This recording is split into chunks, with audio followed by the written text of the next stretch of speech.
This week, we told you about the FDA's push to reduce salt in our food. Changes they say could prevent hundreds of thousands of premature deaths or illnesses. The agency's new guidelines target restaurant chains and prepackaged foods. So new this morning, 3 on your side, Susan Campbell's here to break it all down and what it means for the next meal.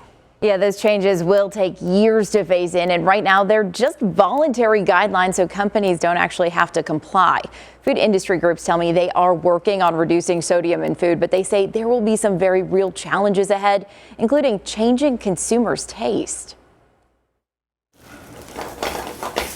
At 24 Carats in Tempe, you won't find any salt shakers on the table, and salt is used sparingly in these made-from-scratch meals. We're very conscious of how much salt, sugar, and fat we put into our food. So we put in a lot of herbs and spices.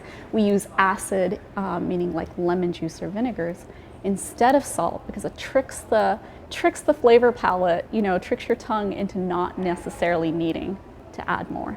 But often, across the food industry, salt is unavoidable. According to the FDA, average Americans consume 3,400 milligrams of salt per day, well above the recommended 2,300 milligram limit. Most of it coming from prepared and packaged food.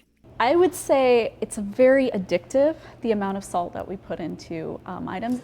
Now the FDA is calling on companies to slash sodium in prepackaged foods and dishes from chain restaurants by at least 12% over the next 2.5 years.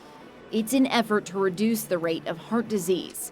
Consumer Reports' Kevin Loria says it's important to keep in mind that these are voluntary guidelines. If food manufacturers do adopt these guidelines and kind of voluntarily, modestly reduce the amount of sodium in this kind of wide variety of foods over the next 2.5 years, yes, that could make a pretty significant difference on health.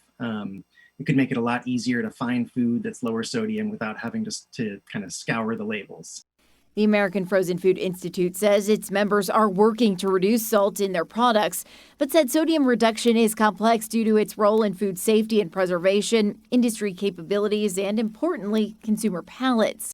And the National Restaurant Association told us, given the unique challenges the restaurant industry is currently facing, as well as the realities of the reformulation process, we are concerned about the 2.5-year timeline. If we can do it with just me, then I'm sure that larger restaurants can do it. The FDA says it will monitor all of this and could issue revised targets for salt content in our food. But guys, we know it's super unavoidable. You go and you look at those labels in the store, and the content is 25% of your sodium intake for the day on just one item often. That was a good selection of restaurant, though. Oh, she can make vegetables like out of this world. So good. Thanks, Susan. Susan, thank you.